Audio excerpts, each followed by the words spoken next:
bendiga, hermano. Tomen asiento.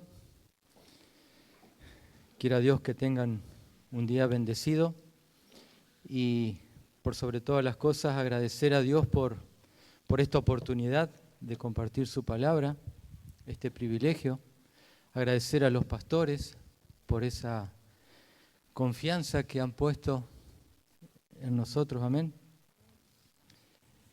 Y bueno, como dijo la pastora,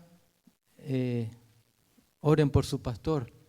Seguimos orando por nuestro pastor, amén, para que Dios le dé fuerza y para que él pronto se recupere y pueda estar en este lugar, amén. Así que bueno, con la ayuda de Dios vamos a compartir la palabra, pero primeramente vamos a hablar sobre la ofrenda, ¿sí? Vieron que la ofrenda es un servicio muy importante en la iglesia, ¿sí? Entonces a mí siempre me gusta compartir una palabra que habla sobre la ofrenda para que podamos ver la importancia que tiene delante de Dios, ¿sí? Y entonces yo buscaba una palabra en 2 de Corintios, en el capítulo 9.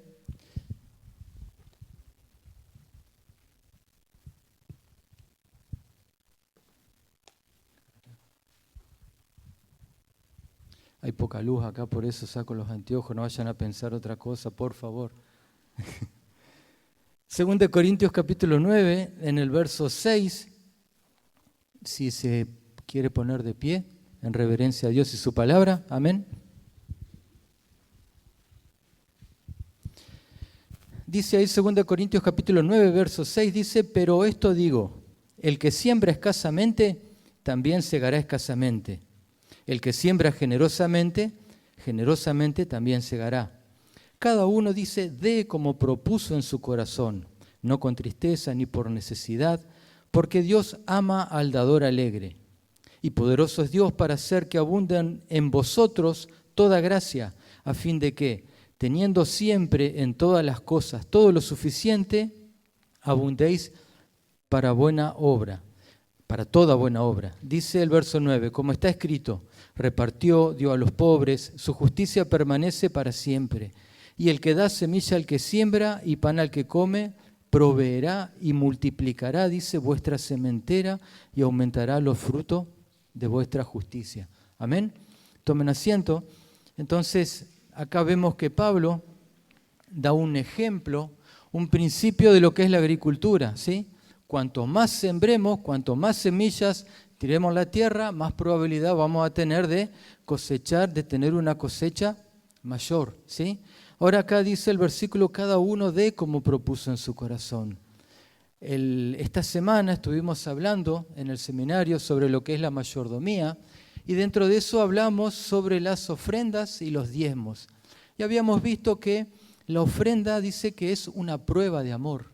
¿Por qué? Porque cada uno da como dispone, como dispuso, dice, en su corazón. Dice, no por necesidad ni por tristeza, dice. Porque dice que Dios ama al dador alegre. Dice que tenemos que dar generosamente. Generosamente dice que es nosotros que nuestro deseo sea bendecir a quien damos. En este caso, lo que podemos darle al Señor es lo que recibimos de su mano. Y como decía la pastora, estamos dando, invirtiendo en la iglesia, que como todos saben que hay gastos que hay que cubrirlos. ¿Y con qué se cubren esos gastos? Con la ofrenda que salen de un corazón agradecido y de un corazón generoso, ¿sí? Tenemos que saber que cuanto más invertimos en algo, más vamos a recibir, amén. Pero por sobre todas las cosas, tener un corazón agradecido y saber que todo lo que tenemos es por gracia y misericordia de Dios, amén. Así que en este espíritu yo le voy a invitar que usted pueda disponer de dar, de traer la ofrenda, traer sus compromisos, traer los diezmos, ¿no es cierto?, al alfolí, para que, bueno, para la gloria de Dios. Amén. Invito a las hermanas que pueden estar pasando.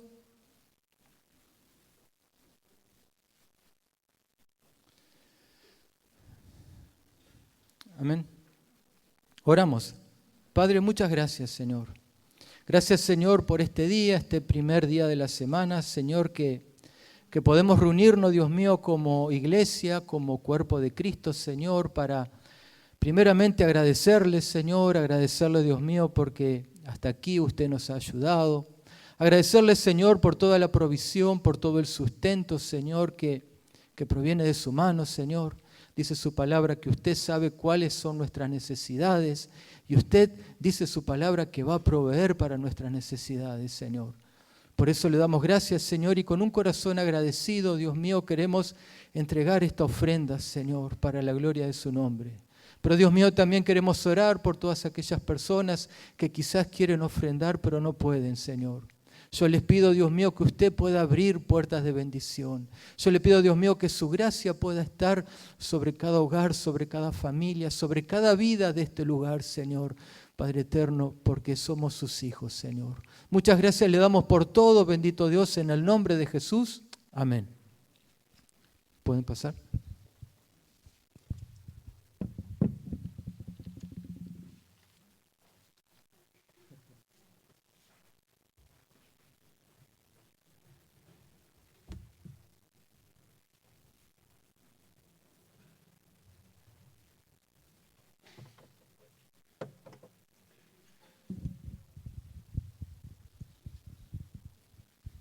Amén. Bueno, yo quería compartir una palabra con ustedes. Esta palabra está en el libro de Deuteronomio. Allí la palabra en Deuteronomio, en el capítulo 7, vamos a leer del versículo 6 al versículo 8, únicamente la primera parte, la parte A, ¿sí? Así que, vamos a esperar que... Deuteronomio, capítulo 7, importante, si bien tenemos la pantalla acá, pero importante traer la Biblia, la espada del Espíritu, ¿sí?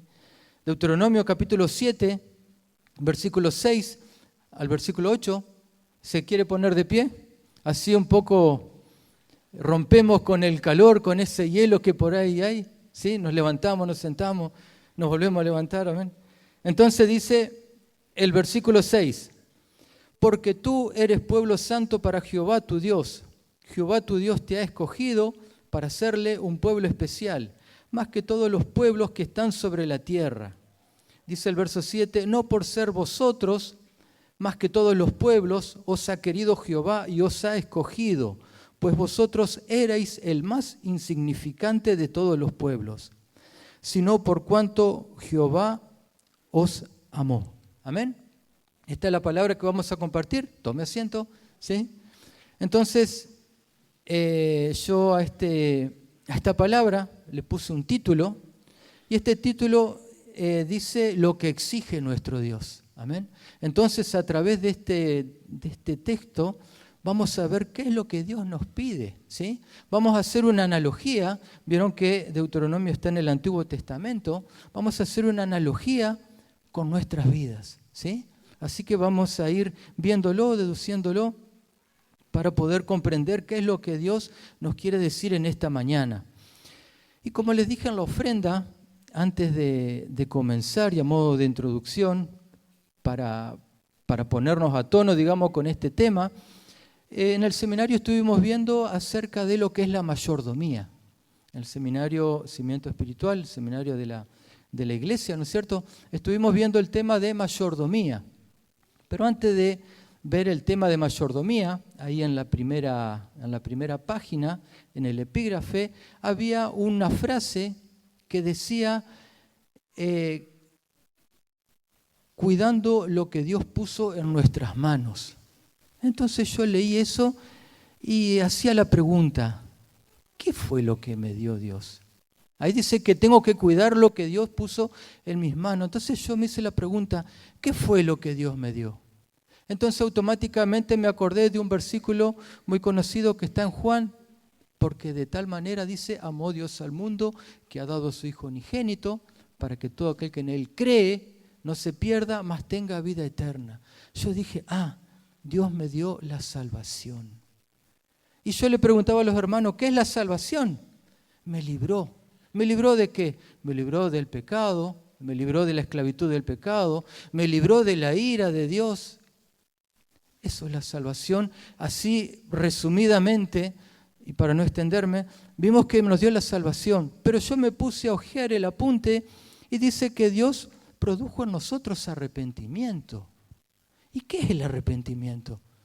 El arrepentimiento decía que era un sentir, un pesar por mis pecados y un cambio de actitud. Porque muchas veces nosotros sentimos pesar por nuestros pecados, pero no hay cambio de actitud. Eso es remordimiento. Pero Dios dice que produjo en nosotros el arrepentimiento. Qué bueno. ¿Y qué más hizo Dios? Y Dios perdonó mis pecados. Dice que Dios perdona mis pecados y dice la Biblia que como que lo echa a lo profundo del mar y que nunca trae a mención lo que nosotros hicimos. Y el Padre nuestro dice, perdona nuestras ofensas como nosotros perdonamos a nuestros deudores. Y muchas veces está la frase esa, yo perdono pero no olvido.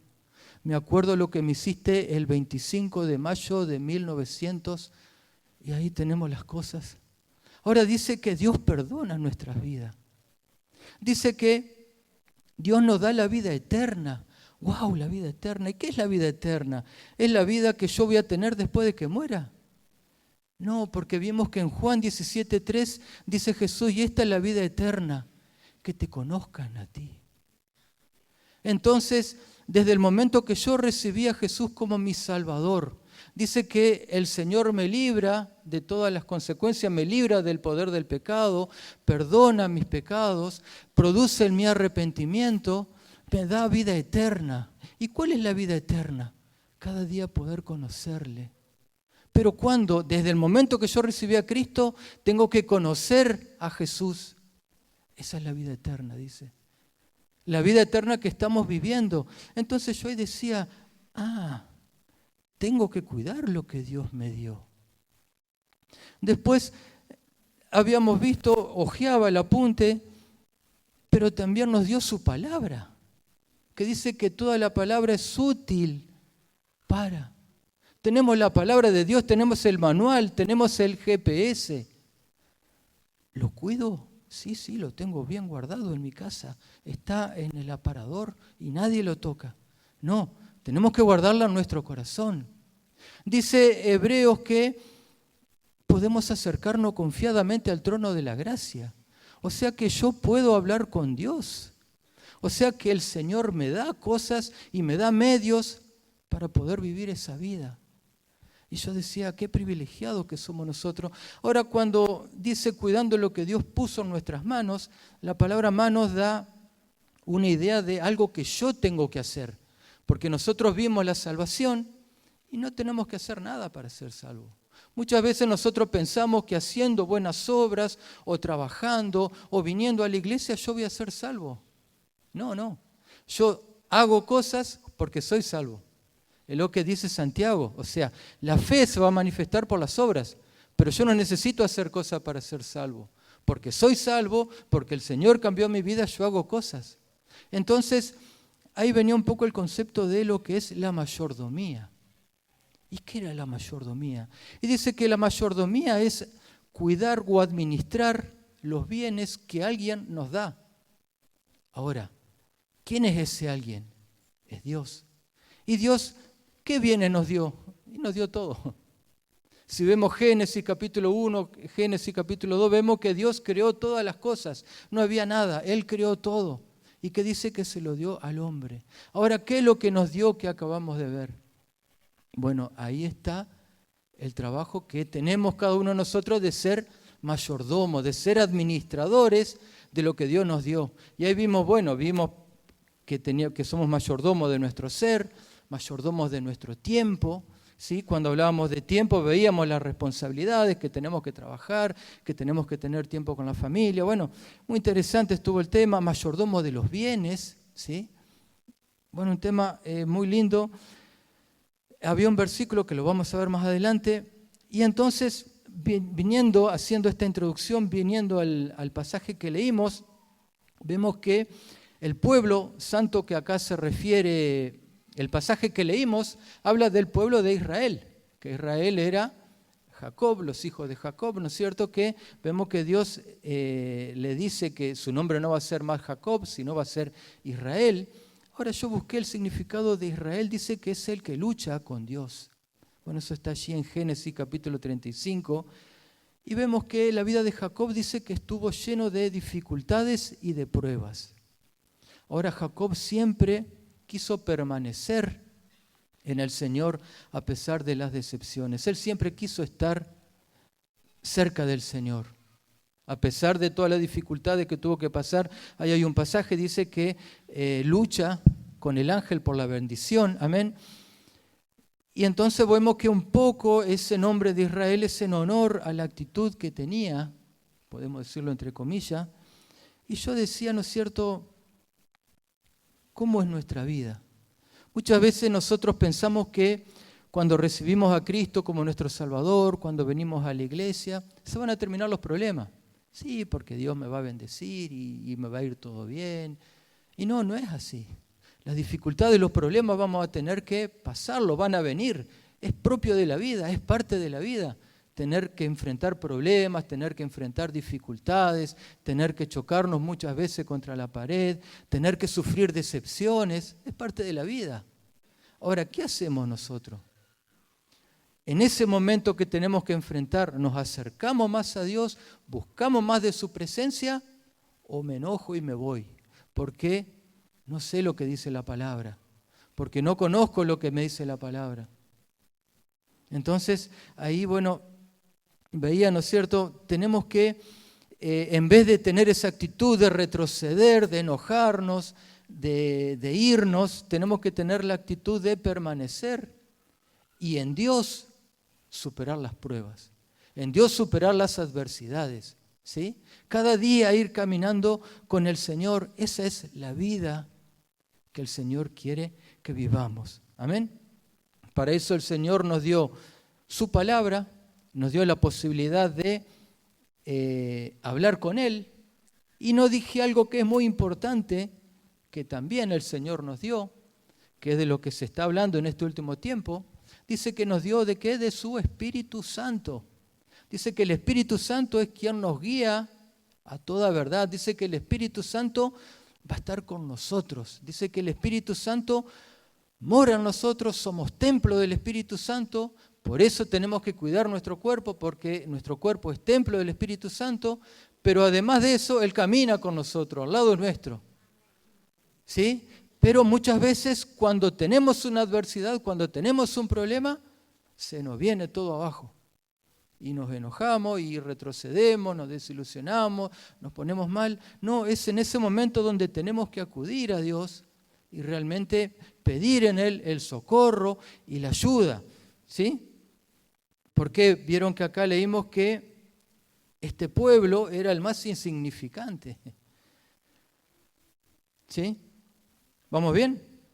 Entonces ahí vemos que era el pueblo de Israel, ¿no es cierto? Vemos ahí que eran los hijos de Jacob, las 12 tribus de Israel. Y el verso 8, la parte B, que no la leímos, dice que Él los rescató, Él los ha sacado con mano poderosa, rescatado de servidumbre de la mano de Faraón, rey de Egipto.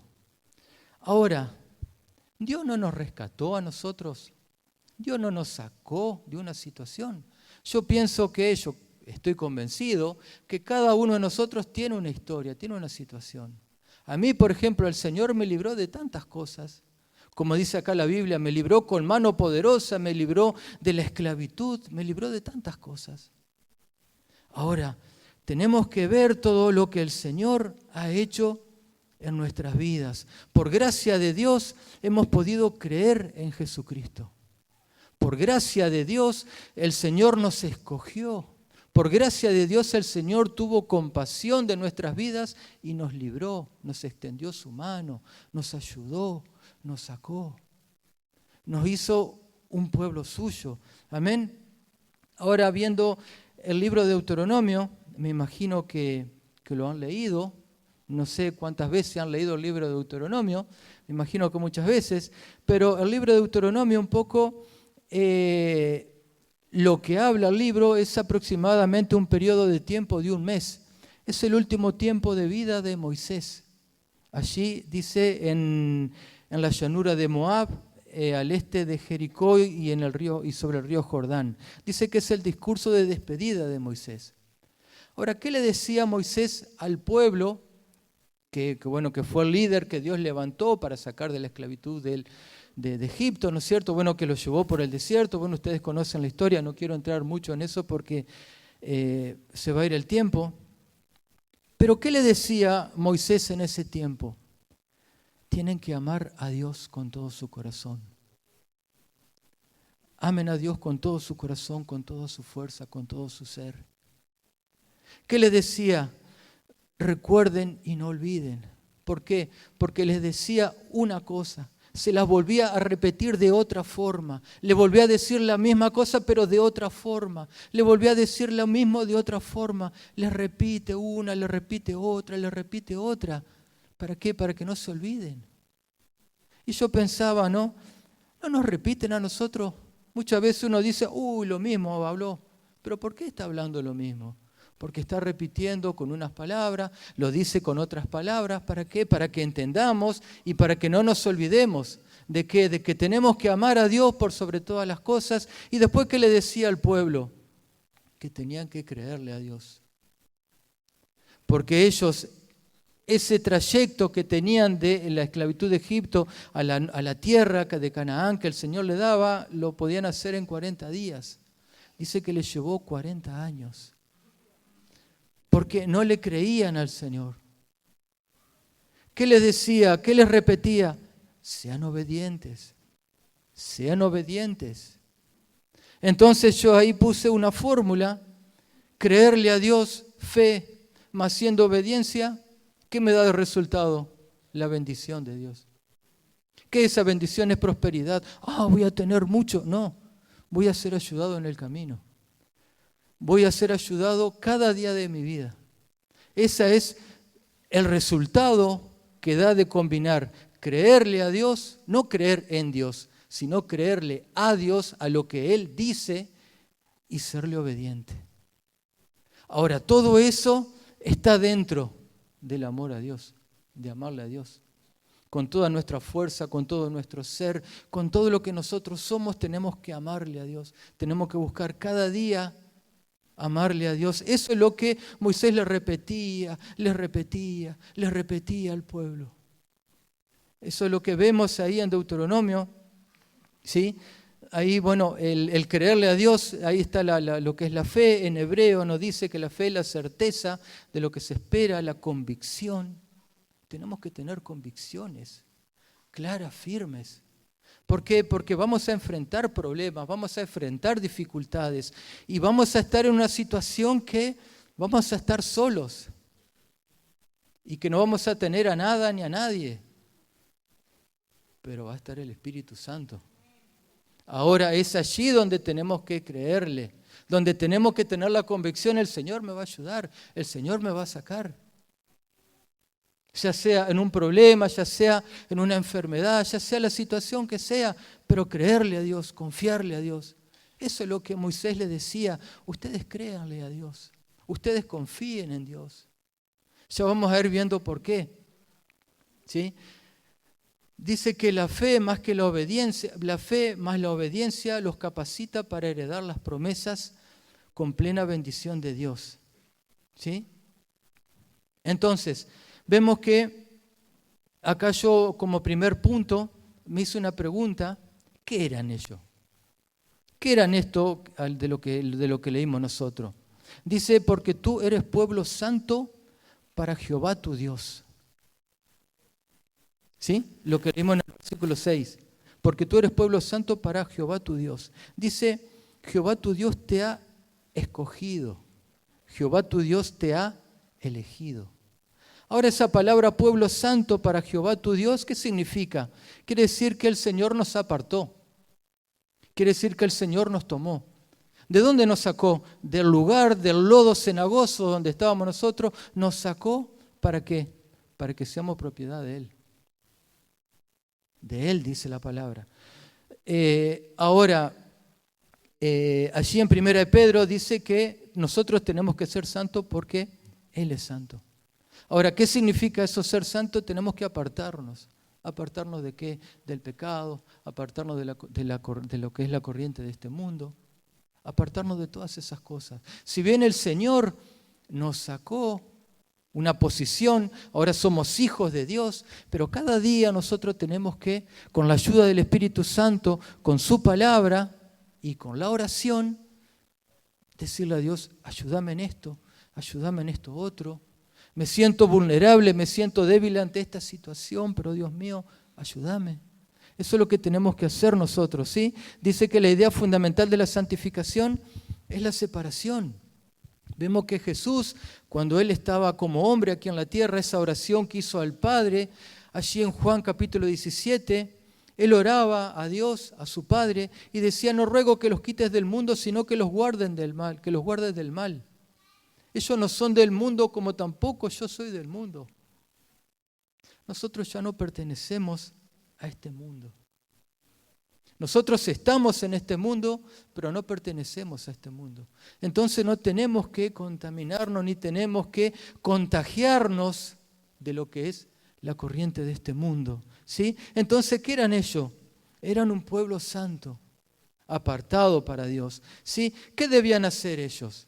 Es la segunda pregunta que yo me hice. ¿Qué debían hacer? ¿Qué es lo que dijimos? Tenían que ser obedientes. ¿Sí? Tenían que ser obedientes. ¿Qué es ser obediente? Hay tantas definiciones, pero ser obediente es hacer caso. Si nos dicen algo, tenemos que hacer caso. Eso es ser obediente. Ahora, fíjense lo que pasó. Miren lo que dice acá Deuteronomio, capítulo 8. Dice, cuidaréis de poner por obra todo mandamiento que yo os ordeno hoy para que viváis y seáis multiplicados y entréis y poseáis la tierra que Jehová prometió. Cuidaréis de poner por obra.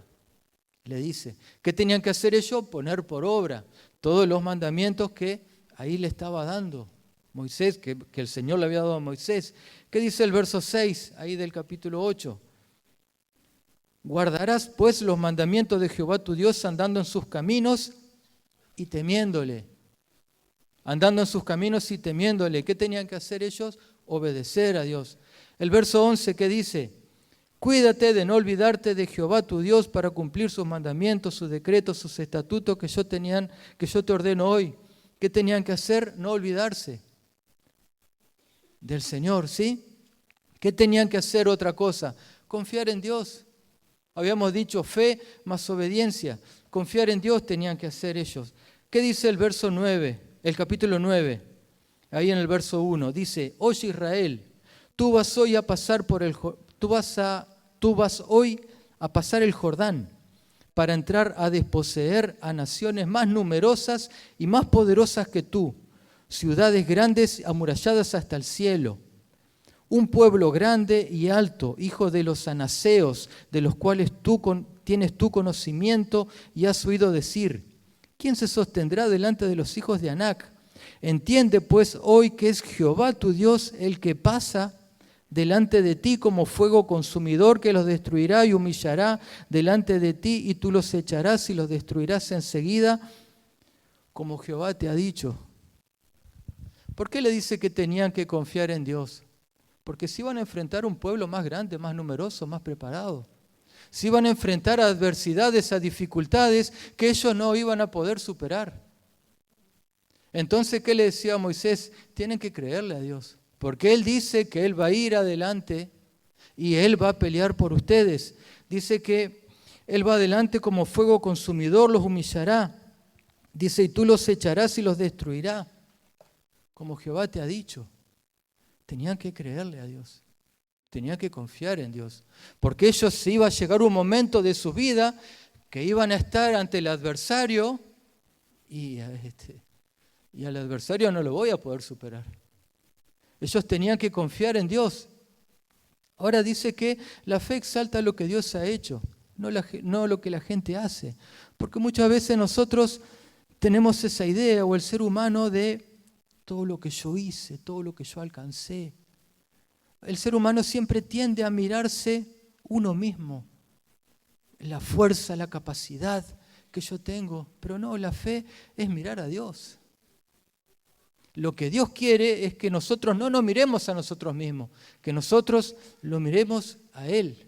Dice que la fe reconoce que no podemos cumplir con nuestras fuerzas las normas de Dios y que necesitamos su ayuda. ¿Necesitamos la ayuda de Dios cada día? Esa es la fe. La fe es decir, yo no puedo, pero el Señor me va a ayudar. ¿Por qué? Por todo lo que el Señor nos dio, que vimos. ¿Sí? Dice que fe es creer y confiar en Jesucristo y aceptar el don maravilloso de la salvación. Yo siempre les decía a los chicos, vieron que uno tiene versículos que son caballitos de batalla. Y la vez que me escuchen a mí, yo le voy a repetir lo mismo, porque son como mis caballitos de batalla. Dice que tenemos que creer a Jesús. Y yo siempre hago hincapié en creer a Jesús en el tiempo presente, una acción continua.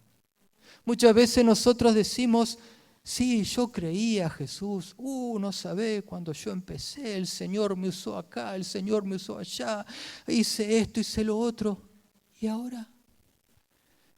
No, bueno, pero ahora no estás creyendo. Lo que nos dice la palabra es que tenemos que creer cada día al Señor. Amén. Ahora ellos dicen ¿qué tenían que hacer?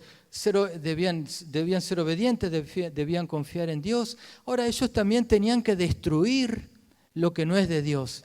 ¿Qué tenían que destruir? Hay Deuteronomio capítulo 7, del 1 al 4, dice, cuando Jehová tu Dios te haya introducido en la tierra en la cual entrarás para tomarla, y haya echado de delante de ti a muchas naciones, al Eteo, al Gergeseo, al Amorreo, al Cananeo, al Fereceo, al Ebeo, al Jebuseo, 7 naciones, dice, mayores y más poderosas que tú. Y Jehová tu Dios las haya entregado delante de ti y las hayas derrotado, las hayas vencido, las destruirás, dice, del todo. No harás con ellas alianza, ni tendrás de ellas misericordia. No emparentarás con ella, no darás tu hija a su hijo, ni tomarás a su hija para tu hijo. Porque desviará a tu hijo de en pos de mí y servirán a dioses ajenos, y el furor de Jehová se encenderá sobre vosotros y te destruirá pronto. Entonces, ¿qué tenían que hacer ellos? Destruir todo, destruir todo. No te emparentarás, dice, ni harás con ellos alianza. Destruye todo, tenían que hacer. ¿Sí? Dice que, mire lo que dice Deuteronomio capítulo 6, verso 4. Oye Israel, Jehová nuestro Dios, Jehová uno es, y amarás a Jehová tu Dios de todo tu corazón, de toda tu alma, con todas tus fuerzas. Y estas palabras que yo te mando hoy estarán sobre tu corazón, no dice sobre tu mente, sobre tu corazón. Y las repetirás a tus hijos y hablarás de ellas estando en tu casa, andando por el camino, al acostarte, y cuando te levantes, y la atarás como una señal en tu mano y estarán como frontales en tus ojos. ¿Qué tenían que hacer ellos? Amar a Dios y enseñarle a sus hijos. Ellos tenían que enseñarle a sus hijos. Es lo que le dice acá, lo que le está diciendo Moisés. Entonces vimos lo que ellos eran, vimos qué es lo que tenían que hacer. Y ahora la otra pregunta que yo me hago es ¿qué hicieron? Vamos a ver qué es lo que hizo este pueblo. Vamos a ir al libro de Jueces. Josué, Jueces. Vamos al libro de Jueces, vamos a ver, ¿recuerdan todo lo que leímos? Tenemos que acordarnos de todo lo que leímos, todo lo que le había encargado. Vamos ahí a Jueces en el 1, vamos al capítulo 1, vamos al verso 19. Dice, y Jehová estaba con Judá, era una de las tribus, quien arrojó, Judá quien arrojó a los de las montañas, mas no pudo arrojar a los que habitaban en los llanos, los cuales tenían carros errados. Destruirás todo, le había dicho. Acá dice, mas no pudo arrojar. Mire, vamos al verso 27 del mismo capítulo. Dice, tampoco Manasés, otra tribu, otro hijo, tampoco Manasés arrojó a los de Bet-Sean, ni a los de sus aldeas, ni a los de Taanac y sus aldeas, ni a los de Dor y sus aldeas, ni a los habitantes de Iblean y sus aldeas, ni a los que habitan en Meguido en sus aldeas, y el cananeo persistía en habitar en aquella tierra. Miren lo que dice el verso 18. Pero cuando Israel se sintió fuerte, hizo al cananeo tributario, mas no lo arrojó. Mire lo que dice el verso 30. Tampoco Zabulón arrojó a los que habitaban en Quitrón, ni los que habitaban en Naalal, sino que el cananeo habitó en medio de él y le fue tributario. Tampoco Aser arrojó a los que habitaban en Aco, ni a los que habitaban en Sidón. Dice el 33. Tampoco Neftalí arrojó a los que habitaban en Bet-Semes.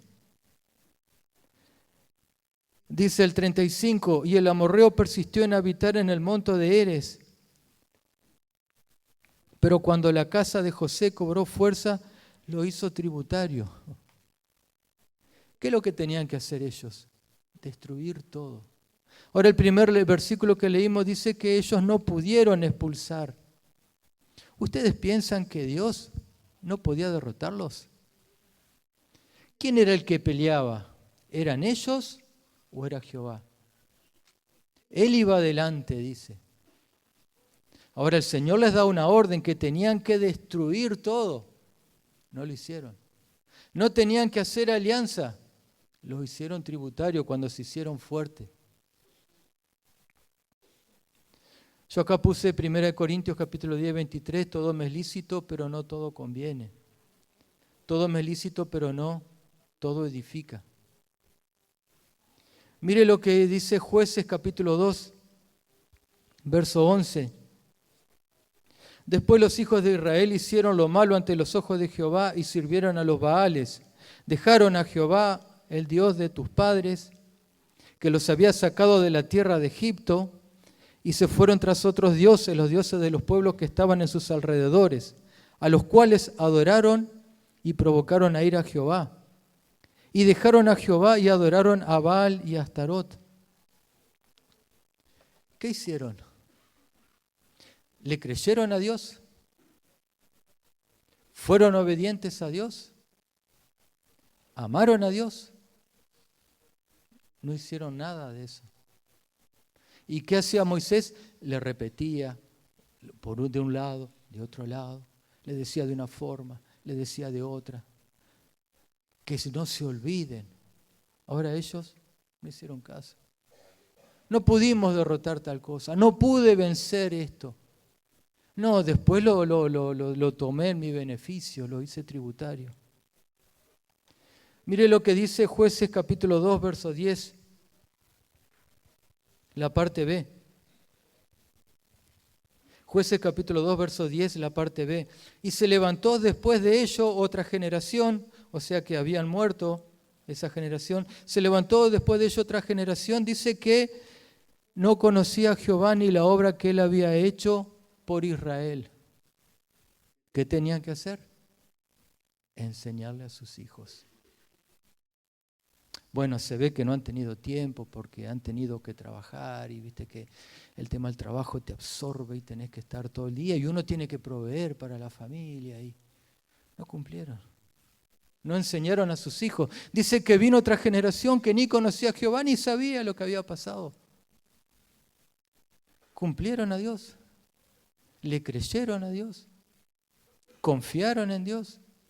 ¿Obedecieron a Dios? No. Ahora, yo acá puse otro punto. Hoy nosotros hoy, los que estamos acá, ¿qué somos? Bueno, dice Primera de Pedro, capítulo 2, verso 9, creo que un versículo paralelo, mas vosotros sois linaje escogido, real sacerdocio, nación santa, nación apartada. Dice pueblo adquirido por y para Dios. ¿Para qué? Para que anunciéis la virtud de aquel que os llamó de las tinieblas, nos rescató a su luz admirable. ¿Qué somos hoy nosotros? Somos pueblo de Dios, somos hijos de Dios.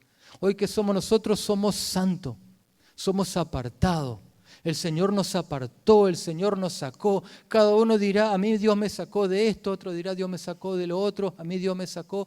Pero todo lo que estamos acá tenemos que saber que Dios de algo nos sacó. ¿Por qué? Porque dice Romanos 3:23, por cuanto todos pecaron y todos están destituidos de la gloria de Dios. Entonces, todo lo que estamos acá, el Señor de algún lugar nos sacó. ¿Y qué somos? Pueblo escogido, nos escogió, nos eligió. No, ay, sí, tuve suerte. No, el Señor nos escogió, el Señor tuvo misericordia. Dice que somos sacerdotes, dice que somos nación santa, pueblo apartado por y para Dios. ¿Vieron cuando alguien lo invita a su casa y le ofrece una cena o lo invita a charlar? Bueno, el Señor nos llamó a que nosotros vivamos con Él.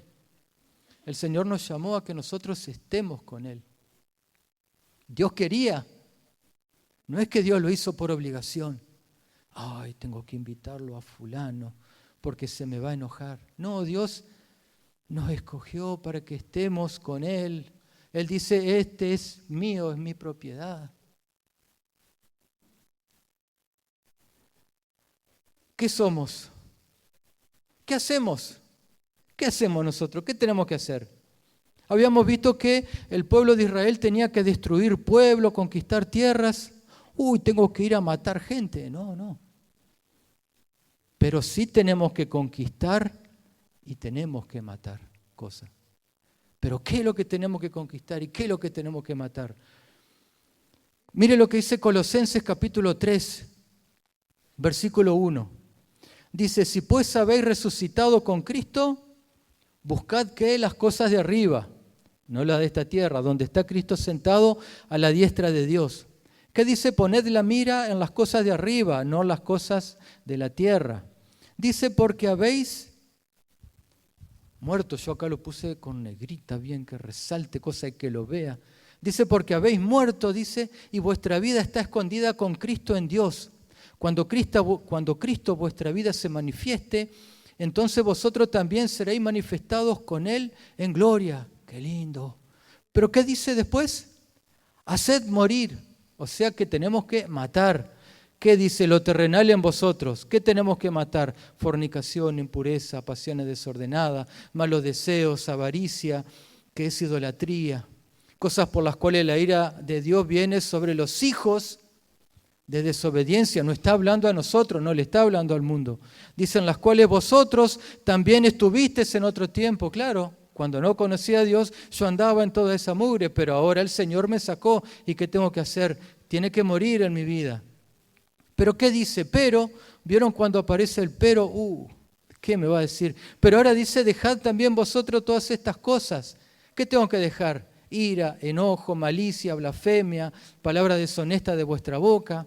No mintáis, habiendo sido despejado del viejo hombre. Tenemos cosas que conquistar. Y cosas de las que nombramos acá pueden ser gigantes para nosotros. Uno puede mirar el problema, uno puede ver lo que es vulnerable y es un gigante.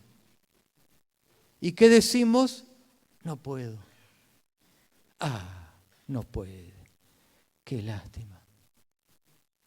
¿Qué dijo? No pudo expulsar. Y yo no pude tampoco y me enojo. No.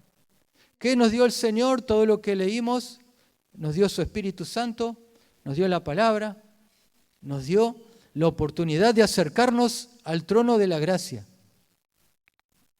Me acuerdo, le voy a contar algo que me pasó. Resulta que aparentemente me hicieron no digo una multa, pero como un llamado de atención, porque, resulta que hay una luz que se quemó, entonces había una palmera, y yo fui, la podé, la corté porque hacía mucha sombra.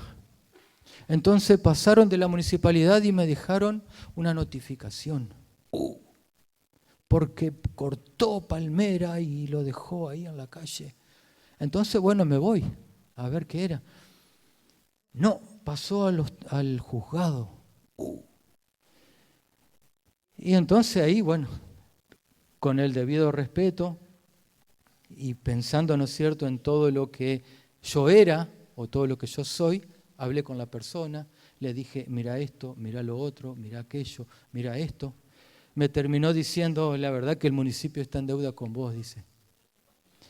Pero bueno, pero está en tribunales, ahí dice, tenés que ir a tal dirección, tal, todo, y porque la jueza va a determinar. Bueno, pero ¿puedo hablar con la jueza? No, con la jueza no vas a poder hablar. ¿Y saben de lo que me acordé yo? Acercaos confiadamente al trono de la gracia. Con una persona que tiene un cargo, yo no podía acercarme. No puedo acercarme, no puedo hablar con ella. Pero Dios, el creador del cielo y de la tierra, el que va delante mío, el que pelea, el que me hizo todo, me dice, cuando necesites, avísame, yo estoy, habla conmigo. Y le juro que en ese momento que yo estaba hablando con la persona, me vino ese versículo, no sé cuál habrá sido mi cara, pero yo como que me emocioné y no sé si se me pusieron los ojos llorosos, no sé qué ha pensado la persona. Pero yo digo, gracias, Señor. ¿Y saben qué? Muchas veces no tenemos tiempo. Muchas veces no tengo tiempo. Estoy enojado. Dice Romanos 8:13, porque si vivís conforme a la carne, moriréis. Mas si por el Espíritu hacéis morir las obras de la carne, viviréis. ¿Qué tenemos que matar? ¿Qué tenemos que destruir? Las obras de la carne. Ahora, cada uno tiene que vencer. Habíamos visto que cada una de las tribus, cada uno de los pueblos tenía que conquistar cosas. Hoy de los que estamos aquí, cada uno de nosotros tiene algo que conquistar, tiene algo que vencer. Entonces, esa palabra no puedo, bórrela. Bórrela porque esa palabra no tiene que existir para el cristiano. Voy a caer una vez, voy a caer 2 veces, voy a caer 3 veces, pero la guerra no la voy a perder. Tengo que seguir adelante. Tengo que creerle a Dios, porque Él dice que Él me va a ayudar, que Él está conmigo. Entonces ahí está la actitud del cristiano. Ahí donde se ve realmente el cristiano, la dificultad. Cuando todo va bien, cuando todo es lindo, somos todos hermanos, qué lindo, la vida, los pajaritos, todo. Pero cuando la situación va mal, ahí se ven realmente las personas que dicen, Señor, ayúdame. ¿Y cómo se logra eso? Pasando tiempo en su presencia. Acá yo dejé para lo último, un versículo bíblico que leímos en este tema de mayordomía y estamos viendo qué es lo que somos y qué es lo que tenemos que hacer, ¿sí? Entonces, este versículo bíblico que estaba en el tema mayordomía dice, ahí en 1 Corintios, en el capítulo 4, en el verso 1, dice, así pues téngannos los hombres por servidores de Cristo y administradores de los misterios de Dios. Entonces ahí fuimos desglosando cada palabra, téngannos los hombres, indica de un testimonio, indica de que las personas deben ver algo en nosotros. Y ahí veíamos en 2 Corintios que dice que nosotros somos cartas abiertas, conocidas y leídas por todos. Dice que somos cartas de Cristo, ¿sí? Dice que nosotros somos servidores de Cristo. Pero ese término servidores, ahí Pablo hacía referencia a lo que son los remeros inferiores. ¿Sí? Dice aquellos que eran esclavos y que quizás pasaban toda su vida remando en la parte más baja del barco. Bueno, esa es la actitud que tenemos que tener nosotros como servidores. Si no vengo yo, las cosas no andan. Si no estoy yo, las cosas no andan. No. Tener la actitud de que por gracia de Dios puedo hacer lo que hago. Dice, bueno, y administradores, ahí está, mayordomos. ¿Cómo administramos lo que el Señor nos confió? Administradores, dice, de los misterios de Dios. Pero después leímos el versículo 2. Ahora bien, dice, se requiere de los administradores, dice que cada uno sea hallado fiel. Que cada uno sea hallado fiel. Yo decía, Dios mío. ¿Y qué significa ser fiel? Dice que ser fiel es una persona confiable. Ser fiel es una persona que se mantiene constante en las responsabilidades. Oh. Soy fiel, decía yo. Y ahí uno dice, Señor, ¿cuánto me tienes que ayudar? Dice que nosotros somos embajadores de Cristo. Ahí en 2 Corintios capítulo 5, el verso 20. Nosotros somos embajadores de Cristo. ¿Sabe lo que significa ser un embajador? Un representante. ¿Cómo estamos representando a Cristo? Yo siempre por ahí con los chicos de la célula, por ahí con los que hablamos, yo les digo, tenemos que tener en cuenta que uno siempre está representando algo. Uno está representando una familia, uno tiene un apellido, uno está representando una iglesia. Yo me acuerdo cuando íbamos a hacer el seminario bíblico de fe, el pastor tenía una charla con nosotros y nos decía, vieron que cuando uno va a hacer algo tiene que evaluar los costos. Es lo que también vimos en el tema de mayordomía. ¿Para qué? Para ver si lo que empiezo lo puedo terminar. Entonces él decía, si nosotros empezamos algo tenemos que terminarlo. Ahora, ir a un seminario requiere dedicación, requiere esfuerzo, requiere hacer tarea, hay que pagar una cuota. Ahora nosotros tenemos que, si decimos que lo vamos a hacer, tenemos que cumplirlo, tenemos que hacerlo. ¿Por qué? Porque el seminario pidió una recomendación del pastor. Entonces nosotros siempre tenemos que evaluar las cosas. Cuando se habla acerca de la ofrenda, cuando se pide todo lo que nosotros estamos haciendo, dice que la ofrenda debe ser voluntaria, nadie puede ponernos a nosotros un monto. Pero cuando se dice cuántas personas se van a comprometer, es para, en base a esas personas, invertir en algo. Ahora, ¿qué está diciendo eso? Que confían en mi palabra. Que si yo dije, voy a hacer esto, lo voy a hacer. No que después, por la emoción de la reunión, dije sí. Después, durante la semana, dije no. Hablábamos del tema de mayordomía, de administrar el tiempo. Y bueno, ahí en una de las cosas que el ser humano tiene que trabajar, tiene que dedicarle tiempo a la familia, los hijos, el tiempo de recreación, pero el tiempo de congregarnos también. Porque dice Hebreos 10:25 que no tenemos que dejar de congregarnos. Ahora, cuando venimos a la iglesia, ¿a qué venimos? A que el coordinador acá nos motive y cante, alabe al Señor, porque el Señor... Y nosotros estamos ahí. Te alaba. No, dice que cuando nosotros venimos a la iglesia, lo que se manifiesta es la experiencia que yo tuve con el Señor durante la semana. Entonces venimos con gozo, nos venimos a reunir con los hermanos. ¿Cómo te fue? ¿Cómo estás? Me alegro de verte. Conquistaste, venciste. Cuando podemos cantar al Señor, alabamos al Señor. Cuando podemos ofrendar, Señor, te doy de esto. No tengo mucho, pero te doy porque me cuidaste. Muchas veces yo digo, uno cuando sale de mañana y no sabe si va a volver. Y por ahí cuando todos están durmiendo en casa, uno dice, gracias Señor. Hay que ser agradecido en esas pequeñas, grandes cosas de la vida. Resulta que, bueno, mis hijos, ¿no es cierto? Es obsesión que tienen con la abuela y van a dormir con la abuela. Los dos duermen con la abuela.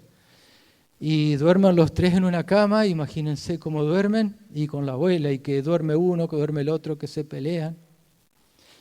Pero ¿qué pasa? Dice Lorenzo, yo duermo en casa, mañana despertame porque voy a ir a la reunión.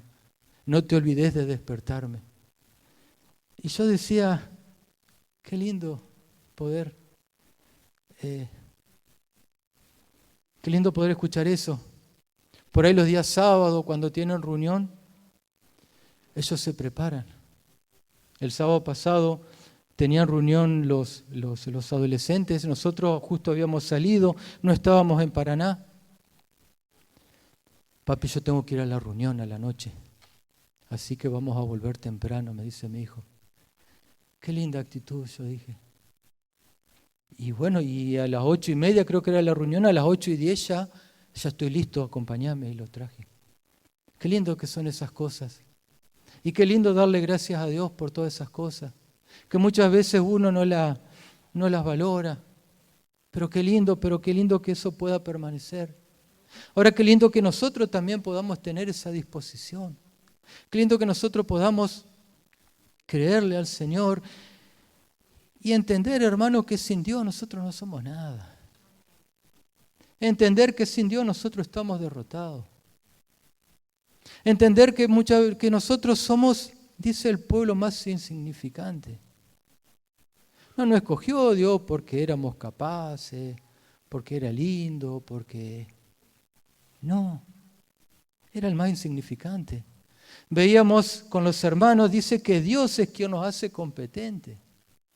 Dios es quien nos da la capacidad para hacer las cosas.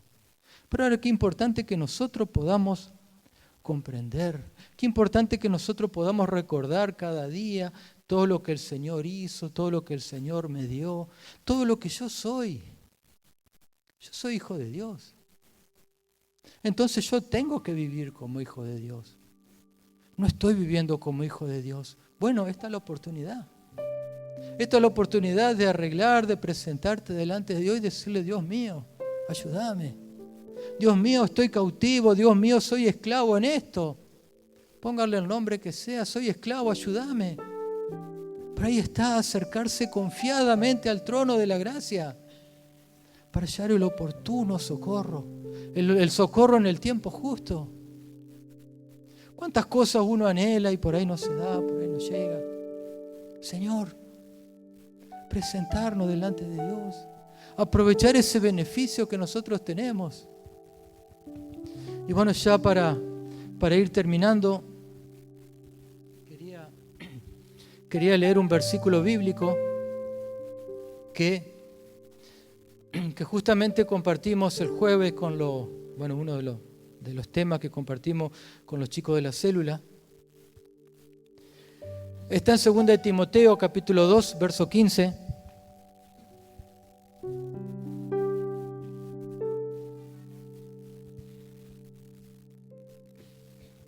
Los hermanos me traen agua, todo, y yo por ahí ni me acuerdo de tomar agua. Bueno, ahora 2 de Timoteo, capítulo 2, verso 15, dice: procura con diligencia presentarte a Dios aprobado. Procura con diligencia presentarte a Dios aprobado. Me decía un hermano, ¿y qué significa procura con diligencia? ¿Cómo le explico? Le digo, ¿te ha pasado esa vez que tenés ganas de ir al baño? ¿Que no das más de ganas de ir al baño? ¿Qué haces? Procurás con diligencia ir al baño y que el baño no esté ocupado. Bueno, eso es lo que le decía Pablo a Timoteo. Procura con diligencia presentarte a Dios aprobado. Qué bueno que podamos buscar la aprobación de Dios. Muchas veces buscamos la aprobación del hombre. Muchas veces queremos agradar al hombre. Y así nos va.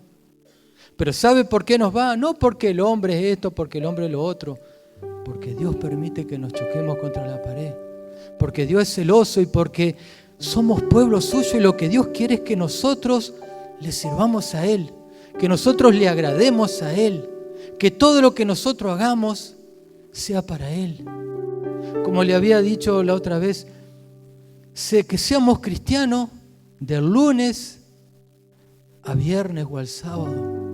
No que seamos cristianos únicamente cuando venimos a la iglesia. Lo que Dios quiere es que nosotros, en nuestro lugar de trabajo, en la escuela, en nuestra casa, en la actividad que nosotros hagamos todo para Él. Que cada día nosotros podamos decirle, Señor, quiero amarte. Señor, quiero amarte. Enséñame cómo amarte. No sé cómo amarte, Dios mío. Uno muchas veces mira, yo siempre digo, la vida pasa tan rápido, porque es así, la vida pasa rápido. Y yo me acuerdo cuando estaba como hijo, uno siempre miraba a sus padres. el problema lo tienen mis padres. Pero ahora yo estoy en otra posición, en otro lugar. Y uno muchas veces tiene que abarcar una cierta cantidad de situaciones. Y es uno el que tiene que hacerlo. Soy yo el que tengo que hacerlo. ¿Pero quién tengo? A Dios. Bueno, ahí está. Ahí está la clave. Ir a la presencia de Dios. Señor, esto. Señor, lo otro. No sé cómo hacer esto, Dios mío. Ahí está el corazón. Ahí está la disposición. Ahí está en creerle a Dios. Y quizá voy a estar una vez, 2 veces, 3 veces, 1 año, 2 años, pero voy a estar toda la vida. Ahora muchas veces uno presenta a Dios situaciones que no cambian, pero la actitud de uno es diferente. Yo le puedo decir situaciones que uno por ahí las presenta delante de Dios y no cambian, pero la actitud es diferente. ¿Por qué? Porque uno mira a Dios, porque yo soy hijo de Dios, porque Dios camina conmigo, porque Dios me escogió y porque yo vivo en la casa de Dios, porque Él es mi papá. Esa es la actitud que tenemos que tener, hermano. Esa es la actitud que tenemos que tener como iglesia. Si todos juntos estamos unidos, como decía la pastora, si todos juntos estamos unidos, todos juntos tiramos para el mismo lado, todos juntos invocamos a Dios, ¿cree que no vamos a conquistar? ¿Cree que no vamos a alcanzar? Pero muchas veces, ¿por qué no conquistamos? Muchas veces, ¿por qué no alcanzamos? Buscamos excusas. No hay excusa. Porque vimos que Jehová camina adelante. Vimos que Jehová dice, como fuego consumidor, Él va delante nuestro. Ahora yo tengo que apropiarme de esa bendición. Ahora hay cosas que Dios me encargó a mí, que yo tengo que conquistar. Yo con mis fuerzas, no, con la ayuda de Dios. Cuidando lo que Dios puso en nuestras manos. ¿Lo cuidamos? ¿Vivimos la vida eterna? ¿Queremos cada día conocer a Dios? Esta es la vida eterna, que te conozcan. ¿Está el anhelo de conocer a Dios? Señor, quiero conocerte. ¿Realmente está el anhelo?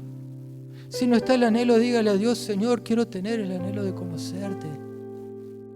Se está hablando del Espíritu Santo, o se va a continuar hablando del Espíritu Santo. Ahora, qué importante es que uno pueda tener la convicción. Uno pueda tener la convicción de lo que somos. Y ahí caminar. ¿Va a ser fácil? No es fácil. Pueblo más numeroso y más gigante, más preparado que tú. Pero cuando lo derrotes, dice el Señor, Él lo promete. No lo prometo yo, Él lo promete. Ustedes lo leyeron en la palabra. Lo promete Dios. Ahora, ¿qué tenemos que hacer? Creerle a Dios.